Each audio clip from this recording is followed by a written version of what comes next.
When I was a kid, the disaster we worried about most was a nuclear war. That's why we had a barrel like this down in our basement, filled with cans of food and water. When the nuclear attack came, we were supposed to go downstairs, hunker down, and eat out of that barrel. Today, the greatest risk of global catastrophe doesn't look like this. Instead, it looks like this. If anything kills over 10 million people in the next few decades, it's most likely to be a highly infectious virus rather than a war. Not missiles, but microbes. Now, part of the reason for this is that we have invested a huge amount in nuclear deterrence, but we've actually invested very little in a system to stop an epidemic. We're not ready for the next epidemic. Let's look at Ebola. I'm sure all of you read about it in the newspaper. Lots of tough challenges. I followed it carefully through the case analysis tools we use to track polio eradication. And as you look at what went on, the problem wasn't that there was a system that didn't work well enough. The problem was that we didn't have a system at all. In fact, there are some pretty obvious key missing pieces. We didn't have a group of epidemiologists ready to go who would have gone, seen what the disease was, see how far it had spread. The case reports came in on paper.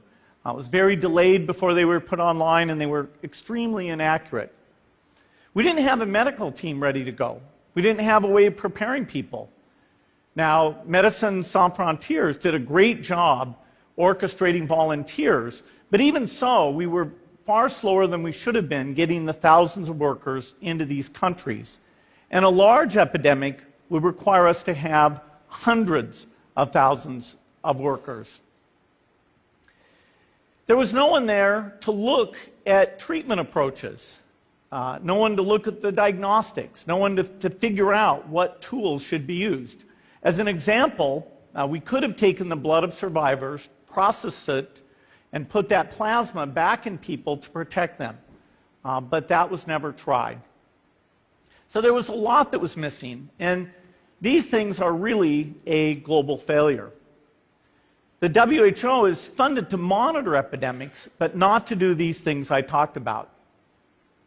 Now in the movies, it's quite different. There's a group of handsome epidemiologists ready to go. They move in, they save the day, but that's just pure Hollywood. The failure to prepare could allow the next epidemic to be dramatically more devastating than Ebola. Let's look at the progression of Ebola over this year. About 10,000 people died, and nearly all were in the 3 West African countries. There's 3 reasons why it didn't spread more. The first is there was a lot of heroic work by the health workers. They found the people and they prevented more infections. The second is the nature of the virus. Ebola does not spread through the air. And by the time you're contagious, most people are so sick that they're bedridden. Third, it didn't get into many urban areas, and that was just luck. If it had gotten into a lot more urban areas, the case numbers would have been much larger. So next time, we might not be so lucky. You can have a virus where people feel well enough while they're infectious that they get on a plane or they go to a market. The source of the virus could be a natural epidemic like Ebola, or it could be bioterrorism. And so there are things that would literally make things 1,000 times worse. In fact, let's look at a model of a virus spread through the air like the Spanish flu back in 1918. So here's what would happen. It would spread throughout the world very, very quickly. And you can see there's over 30 million people die from that epidemic. So this is a serious problem. We should be concerned.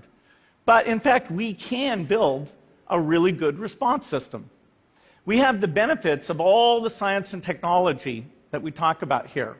We've got cell phones to get information from the public and get information out to them. We have satellite maps where we can see where people are and where they're moving. We have advances in biology that should dramatically change the turnaround time to look at a pathogen and be able to make drugs and vaccines that fit for that pathogen. So we can have tools, but those tools need to be put into an overall global health system, and we need preparedness.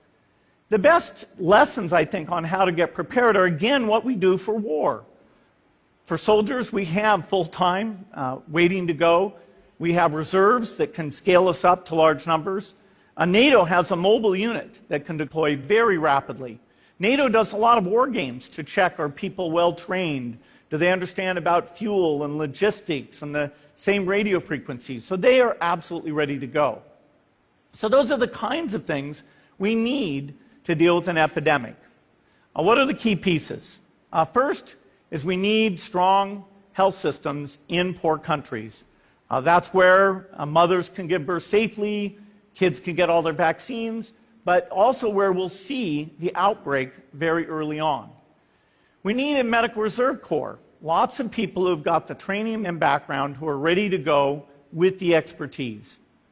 And then we need to pair those medical people with the military, taking advantage of the military's ability to move fast, do logistics, and secure areas. We need to do simulations, germ games, not war games, so that we see where the holes are.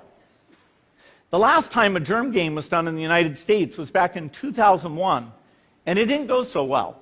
So far, the score is germs 1, people 0. Finally, we need lots of advanced R&D in areas of vaccines and diagnostics. There are some big breakthroughs, like the adeno-associated virus, that could work very, very quickly. Now, I don't have an exact budget for what this would cost, but I'm quite sure it's very modest compared to the potential harm. The World Bank estimates that if we have a worldwide flu epidemic, global wealth will go down by over $3 trillion, and we'd have millions and millions of deaths. These investments offer significant benefits beyond just being ready for the epidemic. The primary health care, the R&D, those things would reduce global health equity and make the world more just as well as more safe. So I think this should absolutely be a priority. There's no need to panic. We don't have to hoard cans of spaghetti or go down into the basement. But we need to get going because time is not on our side. In fact, if there's one positive thing that can come out of the Ebola epidemic, it's that it can serve as an early warning, a wake-up call to get ready. If we start now, we can be ready for the next epidemic. Thank you.